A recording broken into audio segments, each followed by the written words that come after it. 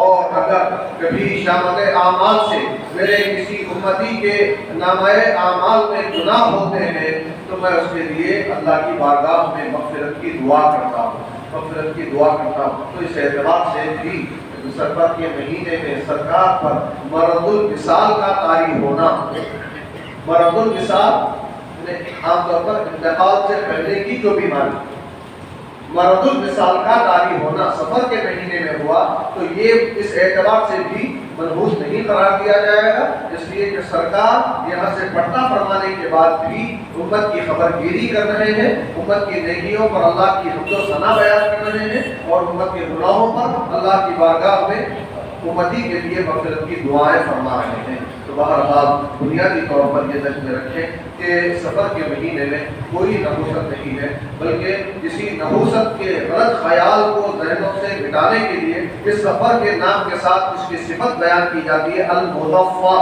سفر المظفر۔ سفر المظفر مانا کامیابی والا سفر کا مہینہ، پریشانی والا نہیں، ناکامی والا نہیں، بلکہ کامیابی والا۔ جب کامیابی والا یہ سفر کا مہینہ ہے تو ہم جو یہ سوچتے ہیں کہ اس مہینے میں کوئی بڑا کام نہیں کرنا چاہیے، کوئی خوشی کا کام نہیں کرنا چاہیے، نتیجے میں شادی بیاہ نہیں کرتے، اور پھر ایسا ہی کوئی خوشی کا کام ہے تو ہم اس مہینے میں نہیں کرتے، تو میں ان کے اس غلط خیال کو رد کرنے کے لیے یہ عرض کرتا چلوں کہ حضرت مولا کائنات سیدنا علی کرم اللہ وجہہ الکریم کی شادی سیدتنا فاطمہ الزہرا رضی اللہ تعالی عنہا سے رسول اکرم صلی اللہ علیہ وسلم نے اسی سفر کے مہینے میں کروائی۔ اب اس سے بڑی دلیل، اس سے بڑا اور آپ کے اطمینان قلب کے لیے اور کیا ثبوت چاہیے؟ سرکار نے جو شہیدی صاحبزادی کی شادی اسی مہینے میں حضرت علی سے کروائی ہے تو یہ مہینہ ہرگز بھی منحوس نہیں ہے، نحوست والا نہیں ہے، یہ برکت والا مہینہ ہے، یہ کامیابی والا مہینہ ہے۔ دوسرے مہینوں میں جیسے ہم ہر کام خوشی کا بڑا کام کرتے ہیں تو ایسے ہی اس مہینے میں بھی شریعت کے اعتبار سے کوئی بھی اچھا خوشی کا کام، بڑا کام کیا جا سکتا ہے۔ اللہ تعالیٰ فرما رہا ہے کہ تم نیکیاں کرتے بھی رہو اور اپنے اعمال کا جائزہ بھی لیتے رہو، پھر فرماتا ہے اللہ سے ڈرتے رہو اور اللہ تعالیٰ تمہارے کاموں سے باخبر ہے۔ تم دل میں بھی اگر کوئی عقیدہ غلط چھپا کے رکھتے ہو تو وہ بھی اللہ جانتا ہے، اس پر بدلہ دینے والا ہے۔ اللہ تبارک و تعالیٰ سے دعا فرمائیں کہ الہ العالمین ہم سب کو صحیح معنی میں اسلام کو سمجھنے کی اور اس پر عمل کرنے کی توفیق عطا فرمائے، اور الہ العالمین جملہ گناہوں سے بچنے کی قوت عطا فرما، جملہ نیکیاں کرنے کی توفیق عطا فرما، عزت کی، اسلام کی، صحت و عافیت کی لمبی زندگی عطا فرما، ایمان کی اور نصیب فرما، میدان محشر میں سرکار کی شفاعت ہمارا مقدر فرما۔ صلی اللہ وسلم علی خیر خلقہ سیدنا محمد و آلہ وصحبہ اجمعین، والحمد للہ رب العالمین۔